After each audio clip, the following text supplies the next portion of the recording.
Hello, everyone, and welcome to Story Time with Tinaichi.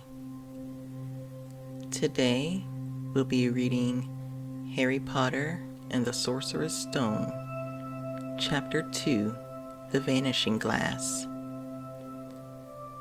So sit back and relax, and let my voice soothe your soul.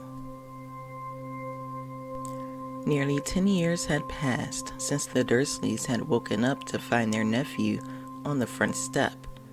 The privet drive had hardly changed at all. The sun rose on the same tidy front gardens and lit up the brass number 4 on the Dursleys' front door. It crept into the living room, which was almost exactly the same as it had been on the night when Mr. Dursley had seen that fateful news report about the owls. Only the photographs on the mantelpiece really showed how much time had passed. 10 years ago, there had been lots of pictures of what looked like a large pink beach ball wearing different colored bonnets. But Dudley Dursley was no longer a baby, and now the photographs showed a large blond boy riding his first bicycle on a carousel at the fair, playing a computer game with his father, being hugged and kissed by his mother. The room held no sign at all that another boy lived in the house too. Yet Harry Potter was still there, asleep at the moment, but not for long. His Aunt Petunia was awake, and it was her shrill voice that made the first noise of the day. "Up! Get up! Now!" Harry woke with a start. His aunt rapped on the door again. "Up!" she screeched. Harry heard her walking toward the kitchen, and then the sound of the frying pan being put on the stove. He rolled onto his back and tried to remember the dream he had been having. It had been a good one. There had been a flying motorcycle in it. He had a funny feeling he'd had this same dream before. His aunt was back outside the door. "Are you up yet?" she demanded. "Nearly," said Harry. "Well, get a move on. I want you to look after the bacon, and don't you dare let it burn. I want everything perfect on Dudley's birthday." Harry groaned. "What did you say?" his aunt snapped through the door. Nothing. Dudley's birthday. How could he have forgotten? Harry got slowly out of bed and started looking for socks. He found a pair under his bed and, after pulling a spider off one of them, put them on. Harry was used to spiders because the cupboard under the stairs was full of them, and that was where he slept. When he was dressed, he went down the hall into the kitchen. The table was almost hidden beneath all Dudley's birthday presents. It looked as though Dudley had gotten the new computer he wanted, not to mention the second television and the racing bike. Exactly why Dudley wanted a racing bike was a mystery to Harry, as Dudley was very fat and hated exercise. Unless, of course, it involved punching somebody. Dudley's favorite punching bag was Harry, but he couldn't often catch him. Harry didn't look it, but he was very fast. Perhaps it had something to do with living in a dark cupboard, but Harry had always been small and skinny for his age. He looked even smaller and skinnier than he really was, because all he had to wear were old clothes of Dudley's, and Dudley was about 4 times bigger than he was. Harry had a thin face, knobbly knees, black hair, and bright green eyes. He wore round glasses held together with a lot of scotch tape because of all the times Dudley had punched him on the nose. The only thing Harry liked about his own appearance was a very thin scar on his forehead that was shaped like a bolt of lightning. He had it as long as he could remember, and the first question he could ever remember asking his Aunt Petunia was how he had gotten it. "In the car crash when your parents died," she had said, "and don't ask questions." Don't ask questions was the first rule for a quiet life with the Dursleys. Uncle Vernon entered the kitchen as Harry was turning over the bacon. "Comb your hair," he barked, by way of a morning greeting. About once a week, Uncle Vernon looked over the top of his newspaper and shouted that Harry needed a haircut. Harry must have had more haircuts than the rest of the boys in his class put together, but it made no difference. His hair simply grew that way, all over the place. Harry was frying eggs by the time Dudley had arrived in the kitchen with his mother. Dudley looked a lot like Uncle Vernon. He had a large pink face, not much neck, small, watery blue eyes, and thick blonde hair that lay smoothly on his thick, fat head. Aunt Petunia often said that Dudley looked like a baby angel. Harry often said that Dudley looked like a pig in a wig. Harry put the plates of eggs and bacon on the table, which was difficult as there wasn't much room. Dudley, meanwhile, was counting his presents. His face fell. 36, he said, looking up at his mother and father. That's 2 less than last year. Darling, you haven't counted Aunt Marge's present. See, it's here under this big one from Mummy and Daddy. All right, 37 then, said Dudley, going red in the face. Harry, who could see a huge Dudley tantrum coming on, began wolfing down his bacon as fast as possible in case Dudley turned the table over.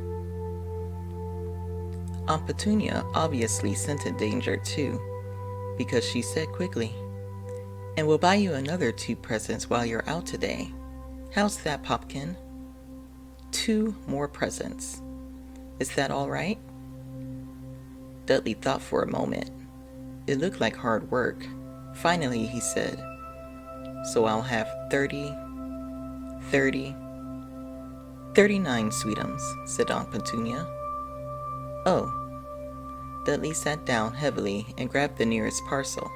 "All right then." Uncle Vernon chuckled.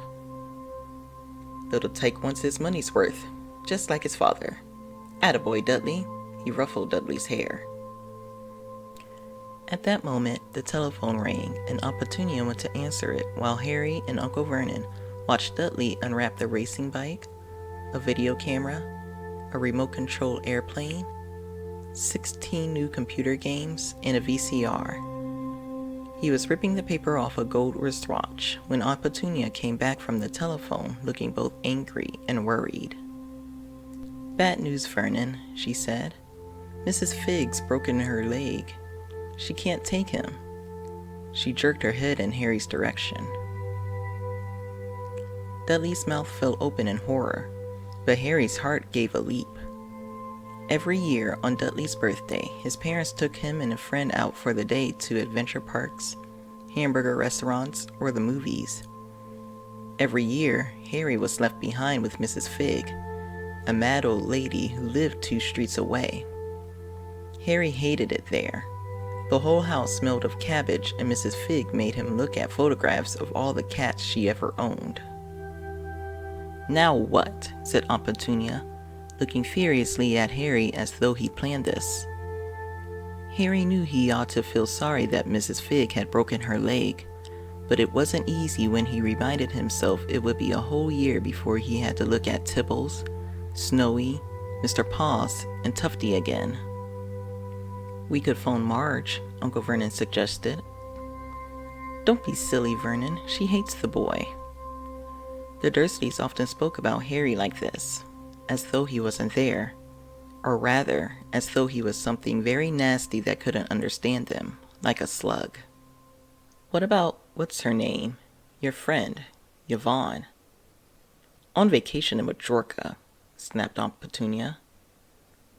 "You could just leave me here," Harry put in hopefully.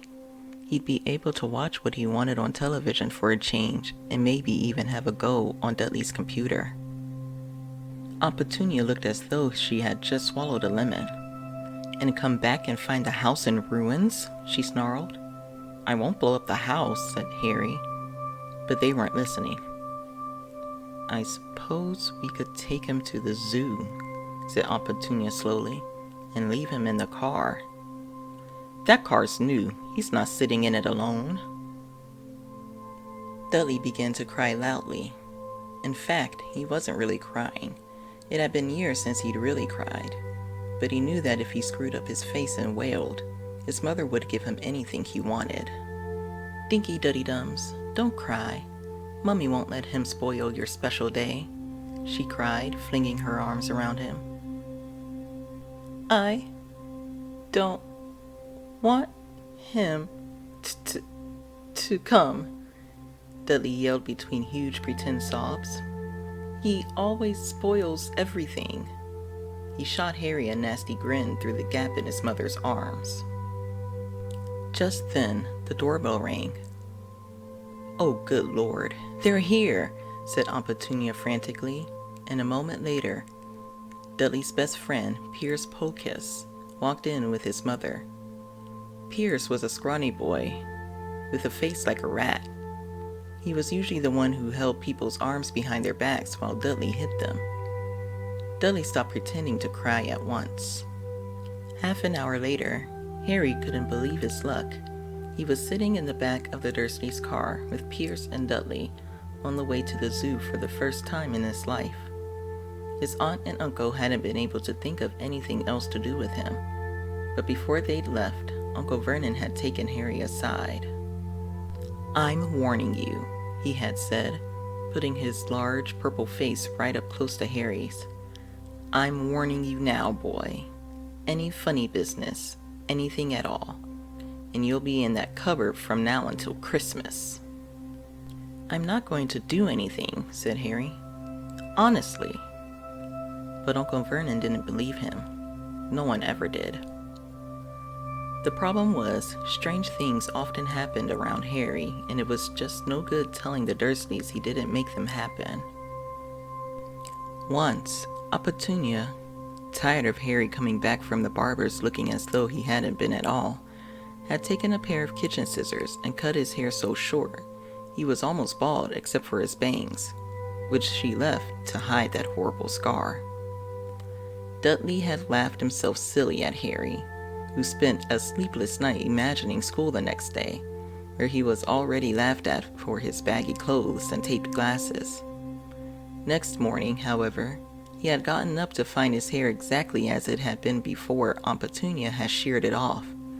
He had been given a week in his cupboard for this, even though he had tried to explain that he couldn't explain how it had grown back so quickly. Another time, Aunt Petunia had been trying to force him into a revolting old sweater of Dudley's, brown with orange puffballs. The harder she tried to pull it over his head, the smaller it seemed to become, until finally it might have fitted a hand puppet, but certainly wouldn't fit Harry. Aunt Petunia had decided it must have shrunk in the wash, and, to his great relief, Harry wasn't punished. On the other hand, he'd gotten into terrible trouble for being found on the roof of the school kitchens. Dudley's gang had been chasing him as usual when, as much to Harry's surprise as anyone else's, there he was sitting on the chimney. The Dursleys had received a very angry letter from Harry's headmistress telling them Harry had been climbing school buildings. But all he's tried to do, as he shouted at Uncle Vernon through the locked door of his cupboard, was jump behind the big trash cans outside the kitchen doors. Harry supposed that the wind must have caught him in mid-jump. But today, nothing was going to go wrong. It was even worth being with Dudley and Pierce to be spending the day somewhere that wasn't school, his cupboard, or Mrs. Fig's cabbage-smelling living room. While he drove, Uncle Vernon complained to Aunt Petunia. He liked to complain about things. People at work, Harry, the council, Harry, the bank, and Harry were just a few of his favorite subjects. This morning, it was motorcycles. Roaring along like maniacs. The young hoodlums, he said as a motorcycle overtook them. I had a dream about a motorcycle, said Harry, remembering suddenly. It was flying. Uncle Vernon nearly crashed into the car in front. He turned right around in his seat and yelled at Harry, his face like a gigantic beet with a mustache. "Motorcycles don't fly." Dudley and Pierce sniggered. "I know they don't," said Harry. "It was only a dream." But he wished he hadn't said anything. If there was one thing the Dursleys hated even more than his asking questions, it was his talking about anything acting in a way it shouldn't, no matter if it was a dream or even a cartoon. They seemed to think he might get dangerous ideas. It was a very sunny Saturday, and the zoo was crowded with families. The Dursleys bought Dudley and Pierce large chocolate ice creams at the entrance, and then, because the smiling lady in the van had asked Harry what he wanted before they could hurry him away, they bought him a cheap lemon ice pop. It wasn't bad either, Harry thought, licking it as they watched a gorilla scratching his head who looked remarkably like Dudley, except it wasn't blonde. Harry had the best morning he'd had in a long time. He was careful to walk a little way apart from the Dursleys so that Dudley and Pierce, who were starting to get bored with the animals by lunchtime, wouldn't fall back on their favorite hobby of hitting him.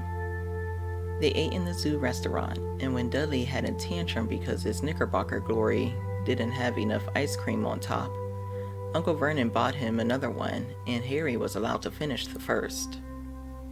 Harry felt, afterward, that he should have known it was all too good to last. After lunch, they went to the reptile house. It was cool and dark in there, with lit windows all along the walls. Behind the glass, all sorts of lizards and snakes were crawling and slithering over bits of wood and stone. Dudley and Pierce wanted to see huge poisonous cobras and thick, man-crushing pythons. Dudley quickly found the largest snake in the place. It could have wrapped its body twice around Uncle Vernon's car and crushed it into a trash can. But at the moment, it didn't look in the mood. In fact, it was fast asleep. Dudley stood with his nose pressed against the glass, staring at the glistening brown coils. "Make it move," he whined at his father. Uncle Vernon tapped on the glass, but the snake didn't budge. "Do it again," Dudley ordered. Uncle Vernon rapped the glass smartly with his knuckles, but the snake just snoozed on. "This is boring," Dudley moaned. He shuffled away. Harry moved in front of the tank and looked intently at the snake. He wouldn't have been surprised if it had died of boredom itself. No company except stupid people drumming their fingers on the glass trying to disturb it all day long. It was worse than having a cupboard as a bedroom, where the only visitor was Aunt Petunia hammering on the door to wake you up. At least he got to visit the rest of the house. The snake suddenly opened its beady eyes. Slowly, very slowly, it raised its head until its eyes were on level with Harry's. It winked. Harry stared. Then he looked quickly around to see if anyone was watching. They weren't. He looked back at the snake and winked too. The snake jerked his head toward Uncle Vernon and Dudley, then raised its eyes to the ceiling. It gave Harry a look that said quite plainly, "I get that all the time." "I know," Harry murmured through the glass, though he wasn't sure the snake could hear him. "It must be really annoying." The snake nodded vigorously. "Where do you come from anyway?" Harry asked. The snake jabbed his tail at a little sign next to the glass. Harry peered at it. "Boa constrictor, Brazil." "Was it nice there?" The boa constrictor jabbed his tail at the sign again, and Harry read on. This specimen was bred in the zoo. "Oh, I see. So you'd never been to Brazil." As the snake shook its head, a deafening shout behind Harry made both of them jump. "Dudley! Mr. Dursley! Come and look at this snake. You won't believe what it's doing." Dudley came waddling toward them as fast as he could. "Out of the way, you," he said, punching Harry in the ribs.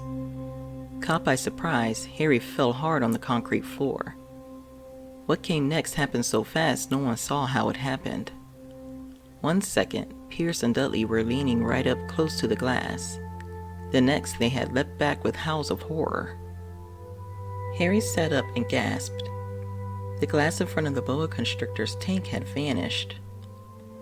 The great snake was uncoiling itself rapidly, slithering out onto the floor. People throughout the reptile house screamed and started running for the exits. As the snake slid swiftly past him, Harry could have sworn a low, hissing voice said, "Brazil, here I come. Thanks, amigo." The keeper of the reptile house was in shock. "But the glass," he kept saying. "Where did the glass go?" The zoo director himself made Aunt Petunia a cup of strong, sweet tea while he apologized over and over again. Pierce and Dudley could only gibber. As far as Harry had seen, the snake hadn't done anything except snap playfully at their heels as it passed. But by the time they were all back in Uncle Vernon's car, Dudley was telling them how it had nearly bitten off its leg, while Pierce was swearing it had tried to squeeze him to death. But worst of all, for Harry at least, was Pierce calming down enough to say, "Harry was talking to it. Weren't you, Harry?" Uncle Vernon waited until Pierce was safely out of the house before starting on Harry. He was so angry he could hardly speak.